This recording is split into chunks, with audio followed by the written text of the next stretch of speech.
The more you wake up to reality, the more alone you may begin to feel. Not because people disappear, but because their presence no longer feels real. You can sit in a crowded room, answer messages, smile at the right moments, and still feel untouched. Something inside you starts noticing the distance between what people show and what they truly are. And once you see that distance, ordinary connection begins to feel strangely empty. This kind of loneliness is not created by silence. It is created by falseness. It appears when you realize that many conversations are only performances, many friendships are based on convenience, and many smiles are part of a social agreement nobody wants to question. You are not craving attention anymore. You are craving truth. And truth is rare in a world where most people are trying to remain acceptable. It is the hunger for something honest. At first, this awareness feels like a gift. You think seeing clearly will make life easier. But clarity does not always bring peace. Sometimes it destroys the illusions that once protected you.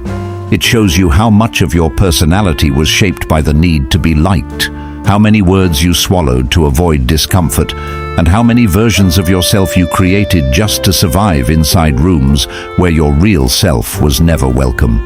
Every human being wants to belong. We need recognition, language, affection, and the feeling that our existence has an echo in someone else. But there comes a moment when belonging becomes dangerous, because the group does not always ask for your presence. Sometimes it asks for your obedience. It does not want your full soul. It wants a softer, quieter, easier version of you, one that never interrupts the comfort of the room. This is why Nietzsche's idea of herd morality still feels so powerful. The herd does not only exist in crowds, politics, or religion. It exists wherever people reward conformity and punish inner freedom. It calls obedience goodness, silence maturity, and adaptation balance. But when someone thinks differently, feels deeply, or refuses to pretend, the same group quickly calls that person difficult, intense, arrogant, strange, or impossible to understand. The authentic person disturbs the herd without even trying. Their existence reveals that another way of living is possible. They do not need to attack anyone. They simply refuse to worship what everyone else worships. They refuse to desire what they were trained to desire. And because of that, their presence becomes uncomfortable, not because they are wrong, but because they remind others of the parts of themselves they abandoned. That is why authenticity hurts. People talk about being yourself as if it were a beautiful and easy thing, but real authenticity often begins with loss. You lose the comfort of fitting in. You lose the approval that came from playing a role. You lose relationships that only worked while you were edited. And perhaps the hardest part is realizing that some people loved your mask more than they were prepared to meet your truth. When you stop performing, many things become clear. You notice who only values you when you are useful. You notice who disappears when you become honest. You notice which environments demand your silence in exchange for acceptance. This can feel devastating because it forces you to ask a painful question. Were these relationships built on real connection, or were they built on my ability to keep myself small? That question changes everything. And yet, this awakening is not proof that you are superior to others. That is an important danger. Many people turn their loneliness into pride. They begin to believe that everyone is shallow, that all groups are false, and that needing connection is weakness. But this is not wisdom. It is pain wearing the costume of depth. True consciousness does not make you despise humanity. It teaches you to choose more carefully where you place your soul. There is a difference between solitude and isolation. Solitude can purify you. It gives you space to hear your own thoughts without the noise of approval. It allows you to recover the parts of yourself that were buried under expectation. But isolation can harden you. It can make you suspicious of every hand that reaches toward you. It can turn sensitivity into armor and transform your desire for truth into fear of being touched. That is why the path of awareness requires humility. Not every loneliness comes from being awake. Sometimes it also comes from wounds, fear, pride, or the inability to trust again after being misunderstood. The mature person does not simply withdraw from the world. They learn to discern. They ask, am I protecting my truth, or am I protecting my pain? Am I choosing solitude, or am I hiding from the risk of being known? The goal is not to become an island. The goal is to stop betraying yourself in order to be accepted. You do not need everyone to understand you. In fact, the need to be understood by everyone is another form of dependence. Some people will only recognize the version of you that fits their limits. Let them.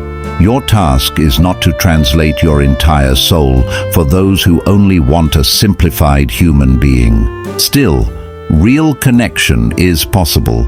It may be less frequent, less loud, and less dramatic than the connections you once chased. Sometimes it appears in one honest conversation, one quiet friendship, one person who does not require you to perform. These rare bonds are not built on constant validation. They are built on the peaceful feeling that you do not have to abandon yourself in order to remain close. No mask, no hidden contract. In a world addicted to appearance, sincerity will often look inconvenient. It does not fit neatly into attractive images. It hesitates, contradicts itself, suffers, changes, and reveals what polished surfaces try to hide. But this is precisely why sincerity matters. It brings the human being back from the marketplace of masks. It reminds us that life is not meant to be only presentable. It is meant to be inhabited. So, if you feel alone because you can no longer live falsely, do not rush to call that loneliness a failure. It may be a transition. It may be the space between the life you outgrew and the life you have not yet built. It may be the silence that comes after you stop betraying yourself, before you finally find people and places where your truth can breathe without apology. Do not fear that empty space, but be careful not to romanticize the wound. Do not turn your loneliness into an identity. Do not perform depth. Do not make your pain a throne from which you judge the world. The deepest people are often the least interested in appearing deep. They simply no longer want to live against themselves. Their strength is quiet. Their freedom does not need an audience. Their authenticity does not beg to be admired. Perhaps the real challenge is not choosing between belonging and truth. Perhaps the challenge is finding forms of belonging that do not require self-abandonment. We need others, but we cannot survive spiritually if every relationship asks us to become false. We need love, but not the kind of love that only accepts us when we are smaller, quieter, and easier to manage. That is the kind of love worth seeking. So maybe your loneliness is not a defect. Maybe it is the cost of waking up in a sleeping world.